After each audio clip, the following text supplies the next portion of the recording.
Palestinians from Gaza City are once again on the move after Israeli forces demanded they evacuate amid an intense military assault. They are fleeing by any means they can, on foot, in the back of trucks. Mona al-Husseini and her family have a horse-drawn cart. She spoke to Reuters in al-Nusayrat, south of Gaza City. We've witnessed a lot. Many soldiers stopped us and kept searching us and stopped us for an hour. It's torture. We left the Haidar roundabout 3 days ago. We were besieged there. Many rockets were fired on us and we were wrecked. I can't even talk. Our situation is hard to describe or talk about. The fighting has expanded even as Washington pushed for a peace deal between Israel and Hamas.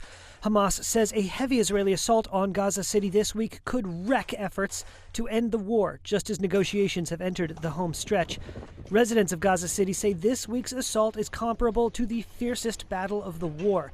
Gaza City was one of the first major targets in Israel's retaliatory operation after Hamas fighters rampaged through Israeli settlements on October 7th, killing 1,200 and taking more than 250 hostages, according to Israeli tallies. A week later, Palestinians began to flee the city after Israel called on residents to evacuate. By the end of 2023, an Israeli air and ground assault flattened what had been home to more than a quarter of the Gaza Strip's residents before the war. As Israeli forces moved south, residents who had fled began to return. Former Gaza City residents were joined by refugees from southern cities.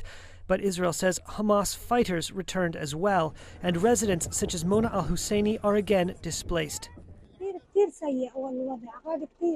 This situation is very, very bad. I didn't even want to leave or go to the south, but necessity dictates. They forced us out. They gathered and forced us out.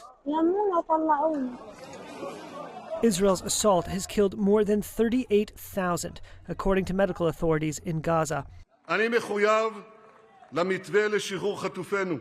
Israeli Prime Minister Benjamin Netanyahu on Thursday said he remained committed to the Gaza ceasefire framework being negotiated and accused the Palestinian Islamist group Hamas of making demands that contradict it.